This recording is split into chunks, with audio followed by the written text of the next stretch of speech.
క్రీస్తునందు ప్రేమైన దేవుని పిల్లారా, ఈ వీడియో దయచేసి మిస్ కాకుండా వింటారన్న నమ్మకం నాకుంది. ఈ యుద్ధాలకి అస్సలు ముద్దాయి వీడే అనే అయితే రైట్. ఇప్పుడు సమాజంలో జరుగుతున్న విషయాలు మీకు తెలుసు. మరి భయంకరంగా యుద్ధాలు జరుగుతూ ఉన్నాయి సమాజంలో.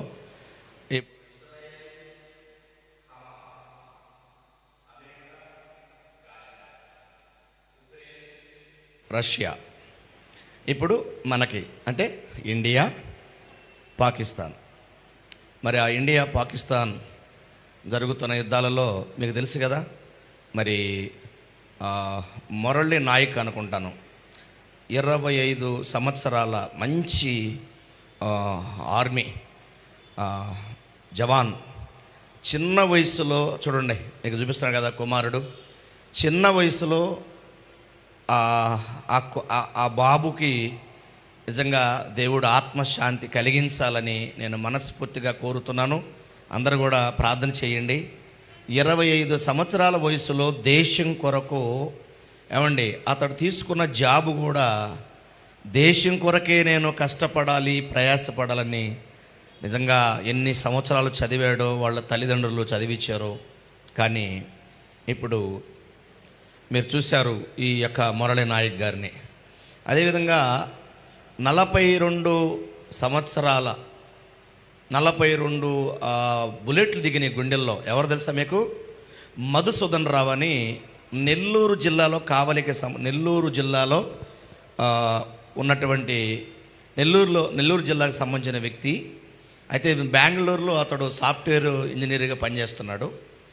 ఈయనని జమ్మూ కాశ్మీర్లో పహల్గామ్ అనే ప్రాంతంలో 42 గుళ్ళు తన గుండెల్లో చంపేశారండి. అంటే ఇవి చూస్తున్నప్పుడు చాలా బాధగా ఉంది. అంటే ఎందుకు ఈ యుద్ధాలు ఇలా జరుగుతున్నాయి? అసలు ఈ యుద్ధాల గల కారణం ఎవరు? ఎందుకంటే మీరు తమిళలు ఇచ్చారు కదా సార్, మాకు తమిళ చెప్పండి అంటారు కదా. ఖచ్చితంగా వెళ్తున్నా. కొంచెం మీరు ఓపిక వినగలుగుతారా? కొంచెం ఏమనుకోకుండా ఈ ఓపిక వినగలుగుతారా?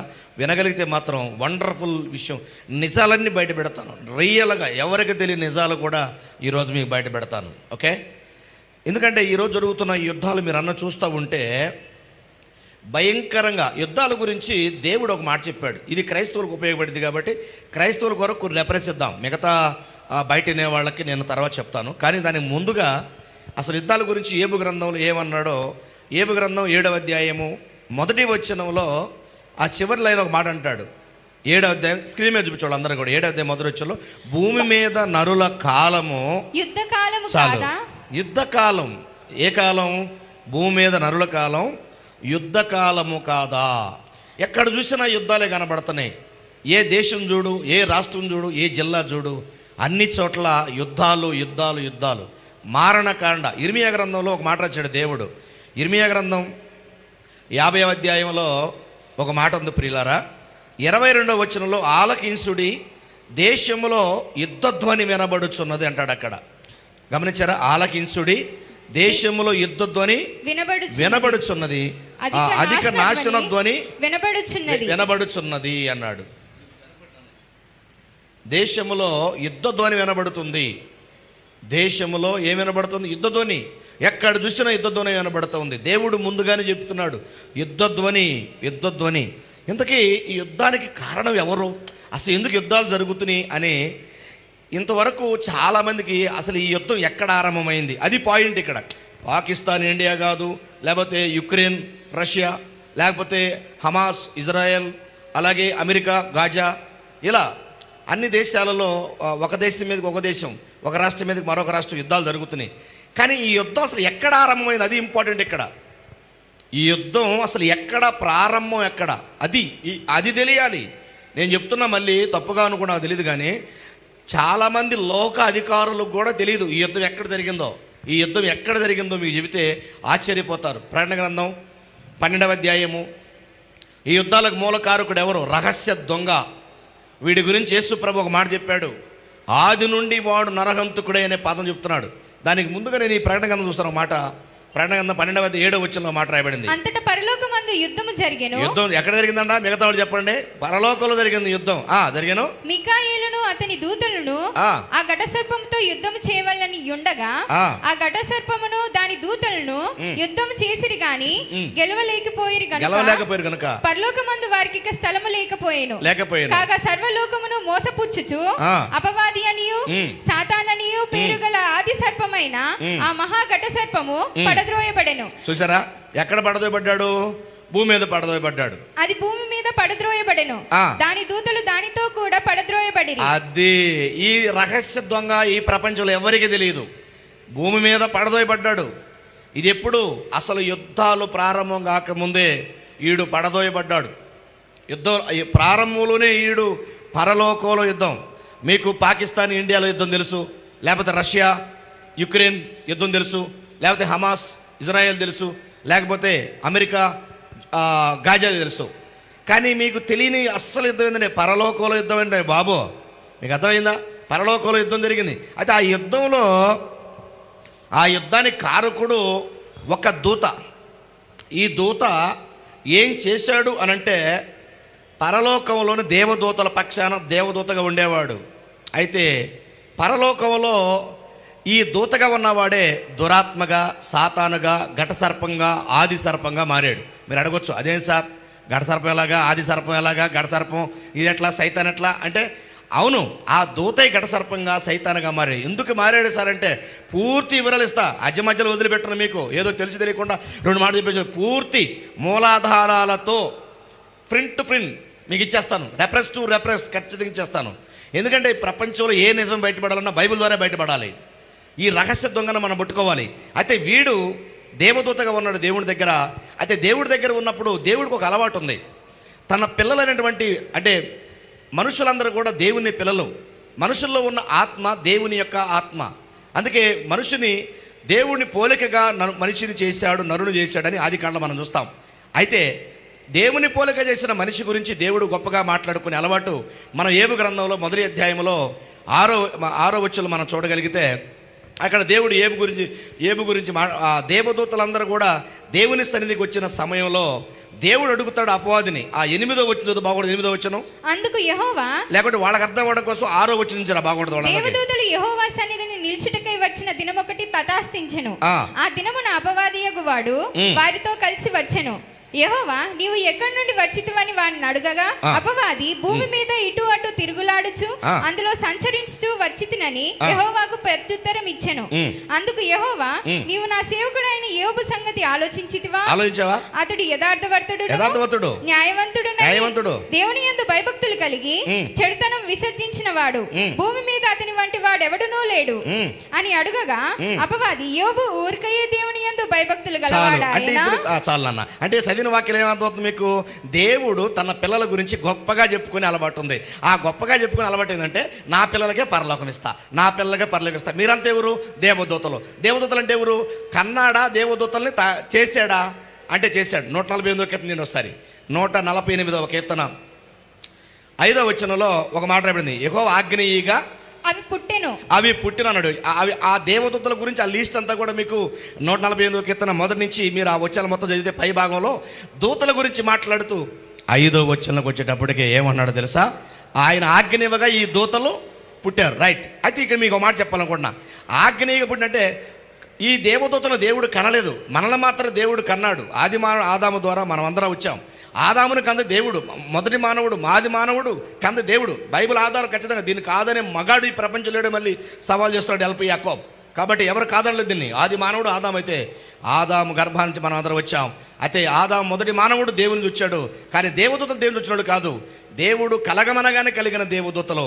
అయితే ఆ దూతలందరూ కూడా దేవుని సన్నిధిలో ఆయన సమ్ముఖంలో కోటాను కోట్ల దేవదూతలు పరిశుద్ధుడు పరిశుద్ధుడని గానపతి స్తుతిస్తూ ఉంటారు. ఇది యెషయా గ్రంథం 6వ అధ్యాయంలో మీకు చూస్తే 2-3 వచనాలు రాయబడింది. అక్కడ యెషయా గ్రంథం 6వ అధ్యాయము 2-3 వచనాల్లో చదువుకోండి. పైగా సెరపులు నిలిచి ఉండిరి, ఒక్కొక్కరికి 6 రెక్కలుండెను. అంటే ఆయనకు పైగా అంటే మీ పై భాగంలో మీరు తర్వాత ఇంట్లో మీరు చదువుకోండి. అక్కడ ప్రభు ఆశీనుడై ఉన్నాడని పైన రాస్తాడు. కిందకు వచ్చాక ఇప్పుడు బిడ్డ చదువు చూడసారా. ప్రతివాడు 2 రెక్కలతో తన ముఖమును, రెండిటితో తన వాళ్ళను కప్పుకొనుచు రెండిటితో ఎగురుచుండెను. వారు సైన్యములకు అధిపతి యెహోవా పరిశుద్ధుడు పరిశుద్ధుడు పరిశుద్ధుడు సర్వలోకము ఆయన మహిమతో నిండి ఉన్నది అని గొప్ప స్వరముతో గాన ప్రతిగానములు చేయుచుండిరి. చాలు. అంటే ఇక్కడ ఏంది, దేవదూతలు కూడా ఆయన్ని చూడలేక రెండు రెక్కలు కాళ్ళు కప్పుకున్నారు 2 రెక్కలు చప్పట్లు. 6 రెక్కలను దేవదూతలకి, 6 రెక్కల్లో 2 రెక్కలతో చప్పట్లు కొడుతున్నారు.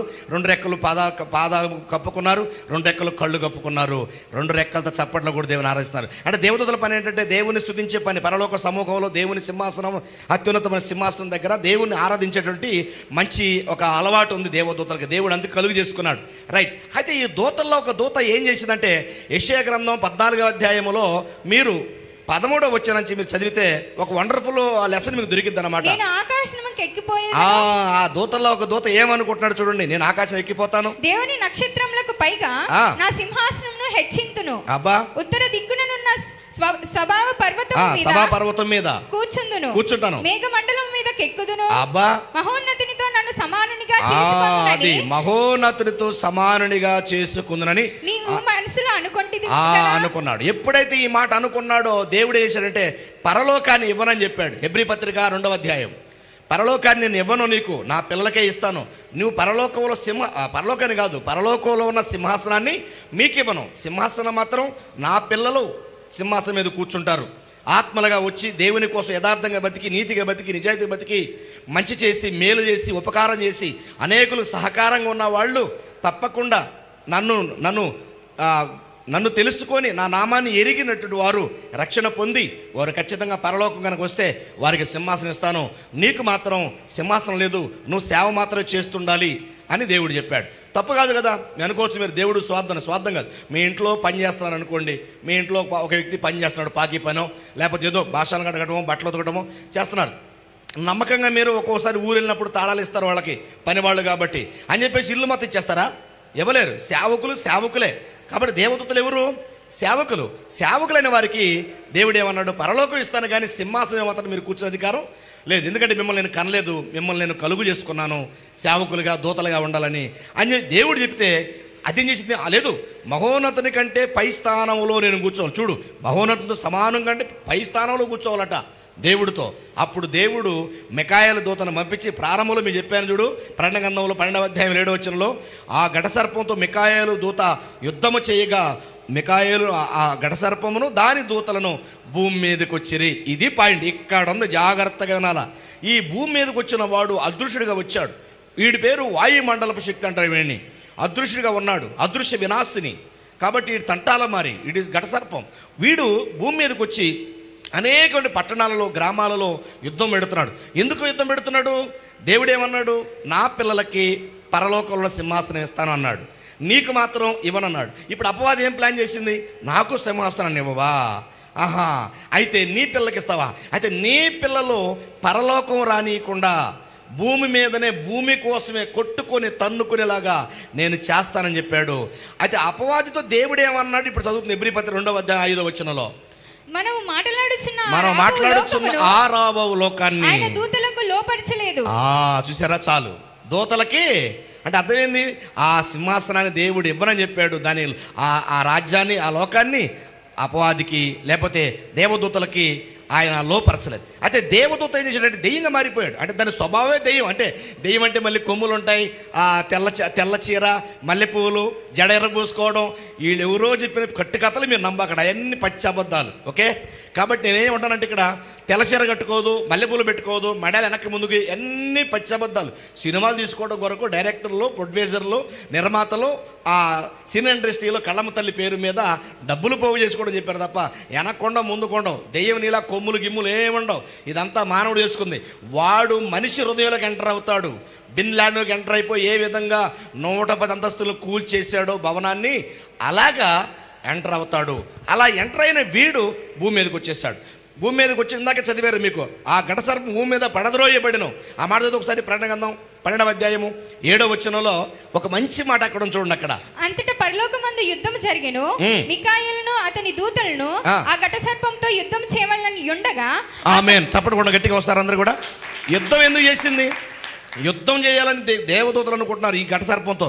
ఎందుకంటే వీడు పరలోకంలోనే యుద్ధం పెట్టుకున్నాడు. మీకు తెలుసా? మీ అందరికీ పరలోకంలోనే యుద్ధం పెట్టుకున్నాడు. ఆ పరలోకంలో యుద్ధం పెట్టుకుని అక్కడ ఓడిపోయాడు. దేవదూతల ద్వారా తరిమేసినాక ఆ ఘట సర్పంగా మారినటువంటి దూతతో పాటు కోటాను కోట్ల దేవదూతలను తోడు చేసుకుని భూమి మీద పడద్రోయబడ్డాడు. అదృశ్యుడిగా ఉండి ప్రతి మనిషిలోకి ఆహ్వానిస్తుంది.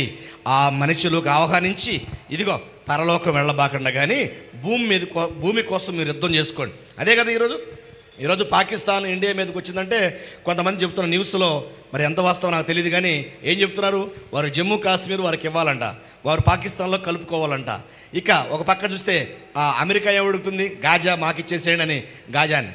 ఒక పక్క హమాస్ ఏమంటుంది, ఇజ్రాయెల్ దేశం మాకు కావాలి, అక్కడ ఉన్నటువంటి యెరూషలేం మాకు కావాలి, టెంపుల్ మౌంట్ మాకే కావాలి, ఆ ప్లేస్ మాకు కావాలి. మొత్తం 36 ఎకరాల కోసం జీవితాంతం యుద్ధాలు. అమాయకులు బలైపోతున్నారు. ఎంతమంది చెత్తాగతలు అయిపోతున్నారు. చిన్నలు, పెద్దలు, వృద్ధులు, ఆడవారు, చిన్న బిడ్డలు ఎంతోమంది చనిపోతూ ఉన్నారు.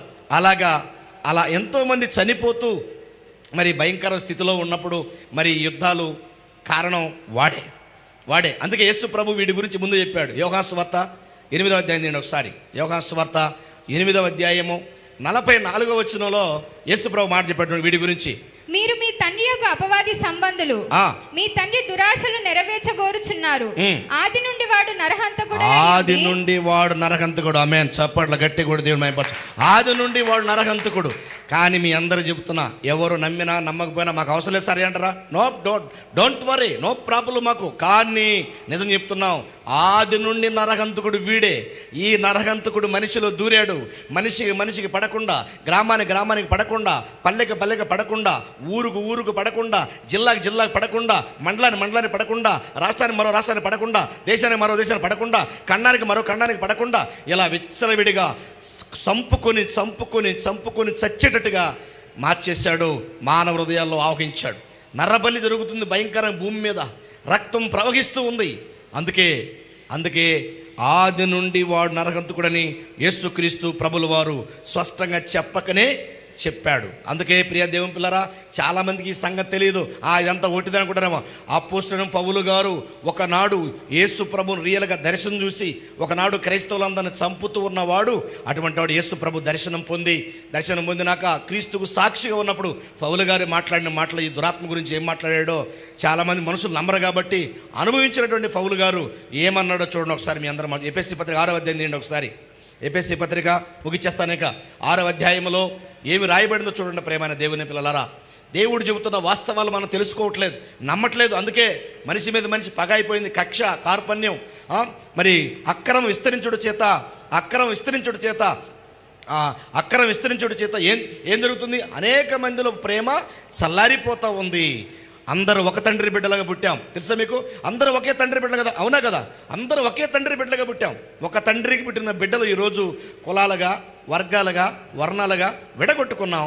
ఎవరికెవరి కలర్, వాడు చిన్నోడు, వీడు పెద్దోడు, వాడు పల్లెలో ఉండాలి, వీడు ఊళ్ళో ఉండాలి, వాడు పట్టణంలో ఉండాలి, వాడు నగరంలో ఉండాలి, వాడు పైన కూర్చోవాలి, వీడు కింద కూర్చోవాలి. దళితుడు, నిమ్మ జాతి, ఆ జాతి, ఆ తక్కువ, ఈ కులం, ఆ కులం. 5,400, 6,400 కులాలు వచ్చేసినాయి. 3,400 కులాలు మామూలు కులాలు అయితే, ఉప కులాలు మళ్ళీ ఒక 2,400 అంట. మొత్తం ఎన్నో కులాలు ఉన్నాయి. ఇలా కులాలు విడగొట్టుకున్నారు. కానీ మనిషి పుట్టింది మాత్రం దేవుడికే. ఆమెన్. మనిషి పుట్టింది మాత్రం దేవుడికే. దేవుడికి పుట్టిన మనిషి దేవుడి కోసం బతకట్లేదు, పరలోకాన్ని మర్చిపోయేలా చేసింది సైతానం. ఈ సంగతి తెలియక, ఈ దొంగను తెలియక, వీడి రహస్యాలు తెలియక ఎవరికి వారే కొట్టుకుంటున్నారు, చంపుకుంటున్నారు, నరుక్కుంటున్నారు, పొడుచుకుంటున్నారు. అసలు చావు అంటే భయం లేదు. ఒకనాడు చిన్న పిల్లవాడు కాలిలో రక్తం వస్తుంటే అమ్మో రక్తం వస్తుంది అనుకునేవాళ్ళం. చిన్న పిన్నిస్ గుచ్చుకుంటే అమ్మో రక్తం వస్తుంది అనుకునేవాళ్ళం. కానీ ఈరోజు నిలువున దగ్గరగా తీసుకెళ్ళి ఏం చేస్తారో తెలుసా? జిహాద్ అనే పేరు మీద సముద్ర ఒడ్డుకు తీసుకెళ్ళి మనిషిని మెడ మీద నుంచి తలకాయని వేరు చేస్తున్నారు, నిలువు నరికేస్తున్నారు. జాలి లేదు, దయ లేదు. అందుకే యేసుప్రభు ముందే చెప్పాడు భవిష్యవాణి. ఎవడు యేసుప్రభు అంటే ఎవడో మతాన్ని అనుకుని ఒక వెర్రి వెంకటప్పగాడు, గొట్టంగాడు ఎవడు అంటాడు. వాడి మాటలు కాదు, నేను చెబుతున్న వాస్తవాలు నమ్మండి. యేసుప్రభు భవిష్యవాణి. యేసుప్రభు ఈ యుద్ధాల గురించి ముందేం చెప్పాడో చదివితే మత్తిపోద్ది. అందుకే ఈ ప్రపంచానికి మూలాధారం బైబిల్ రావాలి. ఎవడో కాదన్నా లేదన్నా సరే, ఇది విదేశీ పుస్తకం అన్నా, ముష్టి పుస్తకం అన్నా, ఇది ఎంగిలి పుస్తకం అన్నా, లేకపోతే ఇది నల్ల పుస్తకం అన్నా, ఈ నల్ల పుస్తకమే అనేక మంది హృదయాలను తెల్లగా మారుస్తున్న సంగతి మీకు తెలియదు. ఆమెన్. మీకు తెలియదు. అందుకే చాలా ఎవడో పిచ్చివాగుడు అవుతాడు, వెర్రి వెంకటప్పగాడు. నిజం ఉంది కాబట్టి కాలర ఎగరేస్తూ, చిటికలు వేస్తూ, పిడికలు బిగిస్తూ, తొడగొడుతూ, మెలదిప్పుతూ చెబుతున్నామంటే వాస్తవాలు ఇవి. యేసుప్రభు ముందే చెప్పాడు. ఏం చెప్పాడు మీరు చదవండి. యేసుప్రభు చెప్పిన మాట యోహాను సువార్త 16వ అధ్యాయంలో 2వ వచనంలో ఆయన చెప్పిన మాట చూడండి. ఏం చెప్పాడో, వారు మిమ్మును సమాజ మందిరములలో నుండి వెలివేయుదురు, మిమ్మును చంపు ప్రతివాడు తాను దేవునికి సేవ చేయుచున్నానని అనుకొను కాలము వచ్చును. చాలు, వచ్చిందా రాలేదా? ఆమేన్ చెప్పండి గట్టిగా, వచ్చిందా రాలేదా? మిమ్మును చంపు ప్రతివాడు, వింటున్నారా మీరంతా కూడా? మిమ్మును చంపు ప్రతివాడు తాను దేవునికి సేవ చేయుచున్నాను కాలము వచ్చుచున్నదన్నాడు. ఎప్పుడు చెప్పాడు ఈ మాట? క్రీస్తు మొదటి శతాబ్దంలో చెప్పాడు. ఇది ఎన్నో శతాబ్దం? 21వ శతాబ్దం. క్రీస్తు మొదటి శతాబ్దంలో చెప్పినటువంటి ఈ మాట ఈరోజు ఏం జరిగింది? ఈరోజు వచ్చునన్నాడు. ఇప్పుడు వచ్చిందా రాలేదా? ఇప్పుడు ఏం చేస్తున్నారు? ఇప్పుడు మనిషిని చంపి జిహాద్ అంటున్నారు. చూసా, ఈరోజు ఎక్కడో మరి పాకిస్తాన్లో ఉన్నవాడు ఈరోజు ఇండియాకి వచ్చి ఇండియాలో ఉన్న ఎంతోమందిని బలి తీసుకున్నాడు. ఇందాకే మీరు చూసారు కదా, మురళీక్ నాయక్ గారు 25 సంవత్సరాల వయసున్నవాడు, నిండు ప్రాణాలు బలైపోయినాయి. ఎస్, అవునా? అలాగే జమ్మూ కాశ్మీర్లో కూడా 26 మంది నిండు ప్రాణాలు వెళ్ళిపోయినాయి. అలాగే మధుసూదన్ రావు గారు నెల్లూరు జిల్లాలో పుట్టిన వ్యక్తి మధుసూదన్ రావు గారు బెంగళూరులో ఆయన సాఫ్ట్వేర్ ఇంజనీర్గా ఉంటున్నాడు. ఆయన గుండెల్లో 42 తోటాలు మళ్ళీ పేల్చి చంపేశారంట. ఘోరంగా తన భార్య చూస్తుండగా, తన కుటుంబం చూస్తుండగా, ఎంత భయంకరంగా. అందుకే దేవుడు అన్నాడు, నువ్వు చేసుకుందే నీ నెత్తి మీదకి వస్తుందిరా ఖబర్దార్ పాకిస్తాన్, నువ్వు చేసుకుందే నీ నెత్తి మీదకి వస్తుంది. నువ్వు 26 మందిని పొట్టన పెట్టుకుంటే ఈరోజు ఇండియా పాకిస్తాన్ని జల్లెడబడుతుంది. దేవుని నామానికి మహిమ కలుగునుగాక. అందుకే మనిషిని చంపడం కాదురా ధర్మం. మనిషిని చంపి రాజ్యాన్ని స్థాపించలేరు, మనిషిని చంపి దేశాన్ని స్థాపించలేరు, మనిషిని చంపి భూమిని సాధించలేరు. భూమి అందరికీ సమానంగా పంచుకోవాలి. ఎకరాల పట్ల దోచుకున్నాడు మానవుడు, నకిలీగాడు మారిపోయాడు, బ్లాక్ మెట్గా మారిపోయాడు. అందుకే మోసగాడిగా మారిపోయాడు మానవుడు. ఈరోజు గాలిని దోచుకుంటున్నాడు, నింగి, నేల, నీరు, నిప్పు అన్నిటిని దోచుకొని బ్లాక్ మాటగా మార్చుకుంటున్నాడు, అన్ని అమ్ముకుంటున్నాడు. ఈరోజు అవసరమైతే పేదవాడి రక్తాన్ని పిండుకుంటున్నాడు, పేదవాడి గోషను తీసుకొని శిశు బ్యాంకులో దాచుకుంటున్నాడు. ఎవడికి భయం ఉంది, ఏదో సాధిద్దాం అనుకున్నాడు. కానీ శాశ్వత కాలం నిలబడేది మాత్రం భూమి ఒక్కటే మాత్రమే. మానవుడు నిలబడడం, ఎన్ని సాధించినా, ఎన్ని కొండలు సంపాదించుకున్నా, ఎన్ని సొంతం చేసుకున్నా ఎవడు తీసుకొని పోయేది ఉండదు. ఈ భూమి కోసమే ఈ యుద్ధాలు, ఈ భూమి కోసమే మారణకాండ, భూమి కోసమే ఉగ్రవాదం, భూమి కోసమే నక్సలిజం, భూమి కోసమే ఫ్యాక్షనిజం, భూమి కోసమే టెర్రరిజం, భూమి కోసమే ఈరోజు ఈ నరమేధం. అందుకే దేవుడు చెప్పమన్నాడు, నేను చెబుతున్నా. ఎవడికి భయపడేదండి? After all భయపడాలా? ఎవడ భయపడాలి? అవసరం లేదు. వాస్తవాలు చెప్పాలి. సమాజంలో మనుషులందరూ ఒక తండ్రి బిడ్డలు, మనుషులంతా ఒకటే తండ్రి బిడ్డలు. మనం విడగొట్టుకున్నాం కులాలుగా లేదు. మను రాసిన ధర్మశాస్త్రంలో కులాలు విడగొట్టబడ్డాయి. అందుకే ఈరోజు మను రాసిన ధర్మశాస్త్రం గురించి దుమ్మెత్తిపోస్తున్నారు. అయితే నేనేమన్నాను, నాకు తెలియక కాదు, నాకు తెలుసు. కానీ వేరే గ్రంథాల జోలికి నేను రాను. ఎందుకంటే నేను ఆలోచనాత్మకంగా నేను మాట్లాడతాను. నా గ్రంథంలో వాస్తవాలు ఉన్నాయి. నా గ్రంథంలో వాస్తవాలని చెప్తే ఈ చాలు నాకు. అంతే. మత్తిపోయే వాస్తవాలని నాకు బైబిల్ గ్రంథంలో, పరిశుద్ధ గ్రంథంలో. కాబట్టి నేను చెప్పేది ఏంటంటే, మనమంతా ఒక తండ్రి బిడ్డలం, చంపుకుని నడుకుంటే పుచ్చుకుంటూ కుదరదు అని నా ఉద్దేశం.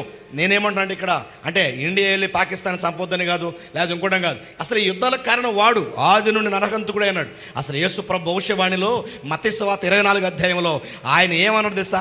ఆయన రెండవ రాకడ రాబోతున్నప్పుడు శిష్యులు అడిగారు, ప్రభువా నీ రాకడకు, ఈ యుగ సమాప్తికి సూచనలు ఏమని చెప్పు మహాప్రభు అంటే, ఆయన ఏమన్నాడు చూడండి. ఇప్పుడు ఆయన ఏమన్నాడు? మత్తయి సువార్త 24వ అధ్యాయం 6వ వచనం నుంచి 8వ వచనం చూద్దాం.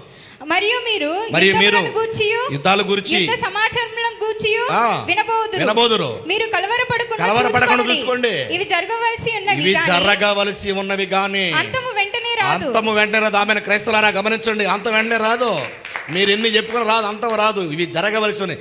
కింద వచ్చలకి ఏమన్నాడు అక్కడ? జనం మీదకి జనం వస్తారు, రాజ్యం మీదకి రాజ్యం వస్తారు, లేచును. అక్కడక్కడ కరువులు, భూకంపాలు. ఈరోజు ఆఫ్రికా ప్రాంతంలో మట్టిని జల్లెడబట్టుకొని తింటున్నారు అన్నం లేక. కొన్ని ప్రాంతాల్లో, కొన్ని ఏరియాల్లో, కొన్ని భయంకరమైన స్థితిలో ఈరోజు ఆకలితో అలమటిస్తున్నారు. వాళ్ళు కూడా మన స్వజాతే. మనుషులు ఎవరైనా గుర్తుపెట్టుకోండి, మనిషి నుండే వచ్చాడు. ఎవడో చెప్పాడు అజ్ఞానం కోతి నుండి వచ్చాడు. కోతి నుంచి ఏమి రాడు. రే గుర్తుపెట్టుకో, బైబిల్ చెబుతుంది కోతి నుంచి ఏమి రాడు. మనిషి నుండే వస్తాడు అంతే. తొడలోంచి వచ్చాడు ఒకడో, భుజాల నుంచి ఒకడో, తల్ల నుంచి ఒకడో, పాదం నుంచి ఒకడో, ఇలా పనికి మాలిని ముచ్చట్లు చెప్పుకోవటం వల్ల ఈరోజు ఏం జరిగిందంటే కోతి నుంచి కూడా వచ్చాడని చెప్పేసి డార్విన్ సిద్ధాంతం నమ్మారు. ఈరోజు ప్రపంచ శాస్త్రవేత్త ఎవరు గొప్ప? డార్విన్ సిద్ధాంతం. ఏం చెప్పాడు? కోతి నుండి వచ్చాడా? కోతి నుండి వస్తాడు. కోతి నుండి కదా వచ్చింది, దేవుని నుండి. ఆది కాండం 2వ అధ్యాయం 7వ వచనంలో దేవుడని యెహోవా నేల మట్టి నరుడు నిర్మించగా వాని నాసికారంధ్రములలో జీవవాయువును ఊదగా నరుడు జీవాత్మ అయ్యెను. జీవాత్మ. థ్యాంక్ యూ బిడ్డ. కాబట్టి జీవాత్మ అయిపోయాడు. దేవుళ్ళ వచ్చిన మనిషి దెయ్యాలుగా మారిపోయింది. కారణం ఈడే. అందరి హృదయాలు ఆవహించాడు, పడకుండా చేశాడు. ఆస్తుల పేరు మీద, ధనం పేరు మీద, బంగారం పేరు మీద, భూ పేరు మీద భూ కబ్జాలు, భయంకరంగా భూ కబ్జాలు. ఎక్కడ చూసినా కబ్జా కబ్జా కబ్జా కబ్జాలు. అన్ని చోట్ల కబ్జాలు జరుగుతున్నాయి. అందుకే పిల్లరా, మనం ఒకటే, మన చేతుల్లో ఏమీ లేదు. మనం ఏం చేయాలంటే ప్రార్థన చేయాలి. యేసు ప్రభు చెప్పాడు, మీరు యుద్ధముల గురించి యుద్ధ సమాచారం మీరు వినబోతున్నారు అన్నాడు. కాబట్టి ముందే చెప్పాడు, మిమ్మల్ని చంపు ప్రతి వాడు తాను దేవునికి సేవ చేయించున్న కాలము వచ్చుచున్నదన్నాడు. యేసు ప్రభు ఉన్న కాలానికి రాలా, కానీ యేసు ప్రభు చనిపోయి వెళ్ళిపోయాడు. ఇది 2021వ శతాబ్దం. ఇప్పుడు మనం చూస్తున్నాం, మనిషిని చంపేసి జిహాద్ అంటున్నారు, జిహాద్ అంటున్నారు. పాకిస్తాన్ వాడు చేసిన తప్పుకి ఈరోజు ఇండియాలో ఉన్నటువంటి ఇస్లాం సోదరులను కూడా ఆంధ్రాన్ని మాట్లాడుతున్నారు. ఎందుకంటే మొత్తానికైతే ఒకరు పడకుండా చేయాలి యుద్ధాలు. ఒక్కొక్క వర్గం ఈ చంపడానికే సిద్ధపడ్డ వాళ్ళు ఉన్నారు. కానీ ప్రేమైన దేవుని పిల్లరా, ఒక్కటి గుర్తుపెట్టుకోండి, యేసు అనమాట, కత్తిని పట్టుకున్నవాడు కత్తితోనే మరణిస్తాడు. కాబట్టి తుపాకీ పట్టుకున్నవాడు తుపాకీతోటే. ఇట్లా ఏం చేస్తాడు? ఎంతోమందిని చంపాడు, కానీ తన కణతల్లో తనే తుపాకీతో పేల్చుకొని చచ్చిపోయాడు. సద్దాం హుస్సేన్ గారు ఏం చేశాడు? ఇంట్లోకి వెళ్ళి ఉరి పెట్టుకొని చనిపోయాడు. బిన్ లాడెన్ గారు ఏం చేశారు తెలుసా మీకు? భయంకరమైన చావు తెలుసా మీకు? కాబట్టి ప్రియ దేవుని పిల్లరా, ఎప్పుడైనా గుర్తుపెట్టుకో, ఈ లోకంలో మనము ఎదుటివాడి ప్రాణాన్ని తీసి నిలబెట్టుకోవాలనుకున్నటువంటి సంపద, ధనం, ఆస్తి ఏదైతే ఉందో దాని పునాదుల మీద ఎవడైతే పుట్టింగ్ వేశాడో, ఎవడి రక్తాన్ని తొక్కి ఆ రక్తాన్ని పిండుకొని ఆ రక్తం మీద మీరు పునాదులు వేసుకున్నారో, మీ తరతరాలు యుగాలు మీ తాత ముత్తాతలు కూడా ఏమీ లేకుండా దేశ దిమ్మర్లు అయిపోతారని బైబిల్లో ఉంది. ఆమేన్. అవునా కదా?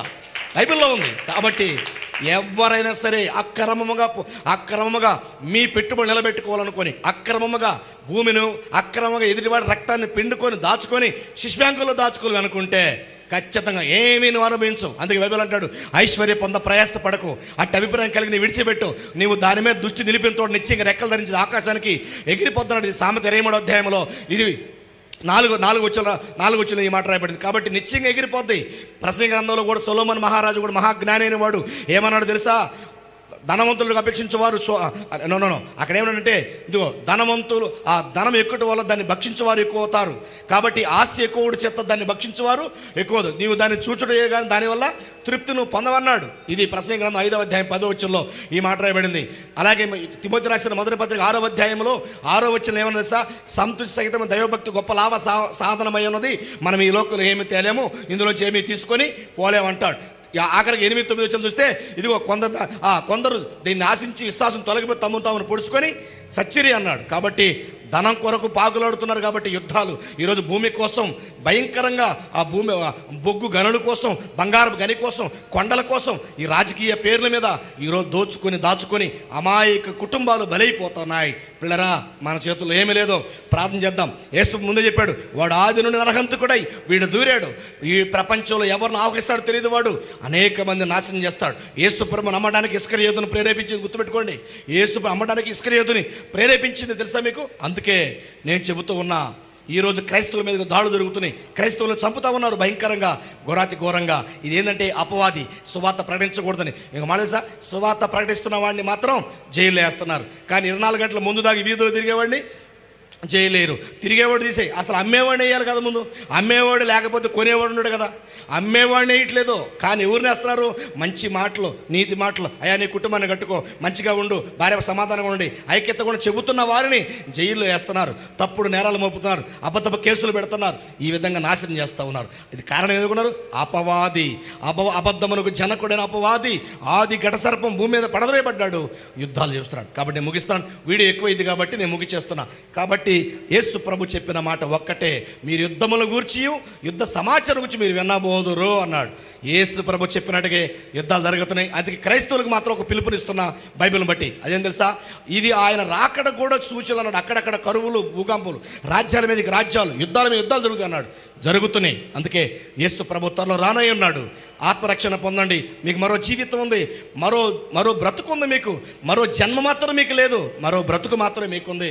పరలోకం మీరు వెళ్ళాలి, మీ ఆత్మకి పరలోకం ఇవ్వాలి. ముఖ్యంగా మరి మన ఇండియా కోసం మరణించిన ఎందరో అమరవీరులు, లేకపోతే మన ఇండియా కోసం మరణించిన జవానులు, ఆర్మీలు, ఎంతోమంది హతసాక్షులుగా మన ఇండియా కొరకు మరణించినటువంటి ఒక మురళీ నాయక్ గారు లాంటి వారు, అలాగే మధుసూదన్ గారు లాంటి వారు, ఇలా ఎందరో ఉన్నారు మహాత్ములు.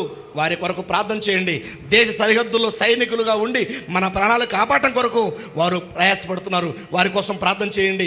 మన కోసం జీవితాలు వదిలిపెట్టి, భార్యలు వదిలిపెట్టి, పిల్లలను వదిలిపెట్టి, కుటుంబాలు వదిలిపెట్టి, బంధువుల్ని, చుట్టాలు, దాయాదులు, స్నేహితులు, శ్రేయభిలాషులు వదిలిపెట్టి, వాళ్ళ సుఖాలు, వాళ్ళ ఆనందాలు వదిలిపెట్టి, అదిగో దేశ సరిహద్దుల్లో, కొండల్లో, కోనల్లో, వాగుల్లో, వంకల్లో, లోయల్లో, మైదానాల్లో తమ జీవితాన్ని గడుపుతూ మన కొరకై వారు కష్టపడుతున్నారు. అందుకే దేశ సైనికుల కోసం తప్పకుండా సెల్యూట్ చేద్దాం. భారతదేశం నా మాతృభూమి చెప్పుకున్నాం మనంతా. కాబట్టి మనందరం కూడా వారికి మనం సెల్యూట్ చేద్దాం. మరి మరణించిన వారు, దేశం కొరకు మరణించిన ఎందరో ఉన్నారు. ఆ అమరవీరులకి నివాళులు అర్పిస్తూ తప్పకుండా దేవుడి వారికి ఆత్మశాంతి కలిగించాలని, వారి కుటుంబంలో దేవుడు ఆదరణ ఇవ్వాలని తప్పకుండా ప్రార్థిస్తాను. అలాగే క్రైస్తవ ప్రపంచం అంతా కూడా మీరు ప్రార్థించాలని కోరుతూ, క్రీస్తు రానై ఉన్నాడు, ఆయన రాకడ కొరకు మీ ఆత్మలను సిద్ధపరచుకోండి. యేసే చనిపోయి సమాజం 3వ రోజు తిరిగి లేచాడు, మృత్యుంజయుడు తిరిగి లేచి పరలోకం వెళ్ళిపోయాడు, మరలా రానై ఉన్నాడు. రానన్న క్రీస్తు ఎదుర్కోవడానికి సిద్ధంగా ఉండండి. మీ ఆత్మను బలపరచుకోండి. సత్యాలు, ఆధ్యాత్మిక విషయాలు, దైనందిన జీవితం విషయాలు, ఎన్నో విషయాలు బైబిల్ రాయబడ్డాయి. ఈ మాటలు సొంతం చేసుకోండి. ఆయన రాకడ సిద్ధపరచండి. మిమ్మల్ని, మీ కుటుంబాలను దేవుడు, మీ బిడ్డలను, మీ కుటుంబాలు, మీ భార్య భర్తలని, మీ కుటుంబ వ్యవస్థని దేవుడు దీవించి నిండార్లుగా ఆశ్రయించను గాక. చివరి వరకు ఈ వీడియో ఉన్న మీ అందరికీ నా హృదయపూర్వక ధన్యవాదాలు ఇస్తున్నాను. May God bless you.